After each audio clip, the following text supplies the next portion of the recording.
Good friends, मैं अभिषेक रावत श्री कृष्ण चौधरी महाविद्यालय से। आज हम लोग सेमेस्टर में आज का हमारा जो टॉपिक है वो है राज्य।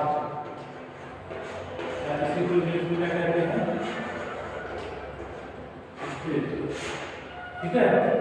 तो आज हम देखते हैं कि राज्य क्या है, इसका अर्थ क्या है, इसकी परिभाषाएं क्या है, इसके बारे में आज हम लोग विधिवत अध्ययन करेंगे। तो सबसे पहले हम देखते हैं कि राज्य एक संस्था है जो राज्य व्यवस्था से संबंधित होती है, अर्थात हम कह सकते हैं एक संस्था के रूप में राज्य व्यवस्था से संबंधित होती है। तब हम उसे राजनीतिक संस्था कहते हैं। जब कोई संस्था राजनीतिक व्यवस्था से संबंधित होती है तो हम उसे राजनीतिक संस्था कहते हैं।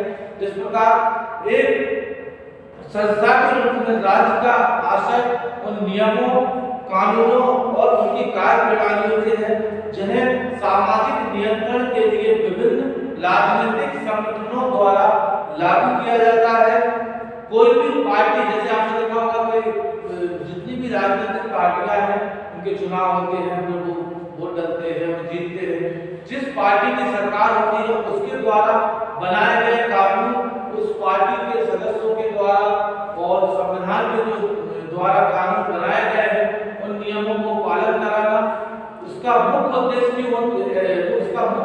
यह है कि हमारे समाज में सामाजिक नियंत्रण किस प्रकार स्थापित हो सके। हमारे सामाजिक नियंत्रण स्थापित करने के लिए एक नियम कानून फॉलो करना बहुत जरूरी है। जिस प्रकार हम देखते हैं जैसे हमारा परिवार है, परिवार के भी कुछ नियम कानून होते हैं। तो अपने परिवार के जो नियम कानून है वो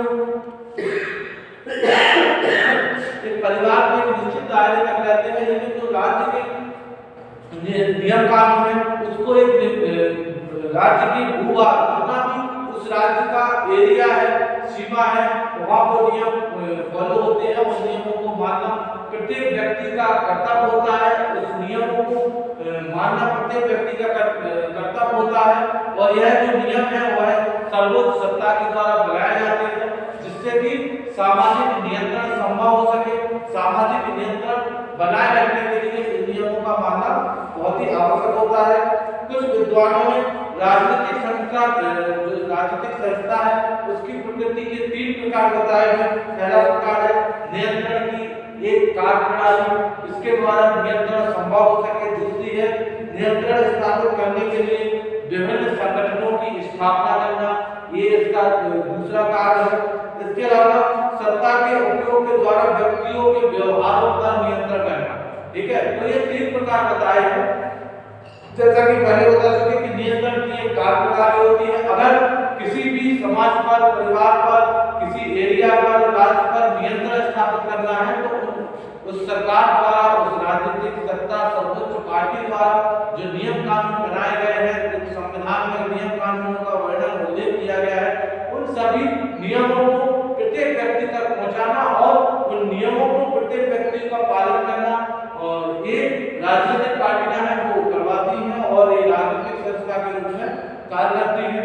इसके अलावा जो नियंत्रण स्थापित करने के लिए विभिन्न संगठनों की आवश्यकता होती है, जिसका संगठन शब्द का अर्थ है समूह। समूह से है, समूह मतलब कोई भी व्यक्ति, किसी भी व्यक्ति की जो पार्टी होती है, पार्टी में कई सदस्य जुड़े होते हैं। जैसे आपने देखा जब कोई मुख्यमंत्री बनता है तो उसमें कई विधायक उसके लिए सपोर्ट करते हैं। कई विधायकों का जो मंडल है वो अपने चुने हुए नेता या अपने जो पार्टी का जो नेता है, वरिष्ठ नेता है, उसको मुख्यमंत्री का पद दे दिया जाता। तो ये सारी नियुक्ति अगर हम देखें तो सामान्य तौर पर चुनाव जनता के द्वारा संपन्न होते हैं। जनता की उसमें अहम भूमिका होती है और हम जनता के द्वारा ही अपने क्षेत्र का जो सदस्य है, अपने क्षेत्र के जो विधायक है उनको चुनते हैं, जो आगे चल के हमारी समस्याओं को पार्टी के ऊपर पहुंचा सके और हमारी समाज की, हमारे घर परिवार की, मोहल्ले की, गांव की, जिले की, कस्बे, शहर की सभी की जो समस्याएं हैं उन समस्याओं को दूर करने के लिए वह प्रयत्न कर सके। ठीक है, तो इसके लिए राज्य सरकार क्रमबद्ध होती है। इसके लिए राज्य सरकार रणबद्ध होती है कि वो जितनी भी समस्याएं हैं समाज में उनको निपटाने के लिए हमेशा प्रयासरत रहे और ऐसे कार्य करें जिससे कि हमारा जो सामाजिक नियंत्रण वो संभव हो सके, समाज को नियंत्रित किया जा सके। जितनी भी समस्याएं किस प्रकार नियंत्रण करना है, ये सारी प्रक्रिया, ये सारी कार्य प्रणालियां बनाई जाती हैं जिससे समाज को नियंत्रित कर सके। इसकी परिभाषा की बात करते हैं तो मैकाइवर नाम के विद्वान समाजशास्त्री थे, जिन्होंने इसकी परिभाषा दी थी कि राज्य एक समिति है जो कानून और शासनाधिकार के द्वारा कार्य करती है तथा जिसे एक निश्चित भूभाग के अंदर सामाजिक व्यवस्थाओं को बनाए रखने के लिए सर्वोच्च अधिकार प्राप्त होते हैं। दूसरी परिभाषा की बात करते हैं, मैक्स वेबर के अनुसार उन्होंने बताया था कि राज्य एक मानवीय समुदाय है। समुदाय का मतलब जैसे हम आपको पहले बता देते हैं कि भूभाग एक निश्चित भौगोलिक क्षेत्र, राज्य एक निश्चित या एक मानवीय समुदाय है जिसका निश्चित भूभाग में भौतिक बल के व्यवस्थित प्रयोग का एकाधिकार होता है, यानी सर्वोच्च अधिकार किसके पास होता है, राज्य के पास।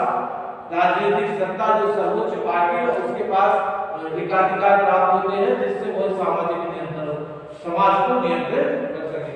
आज के लिए इतना ही, बहुत बहुत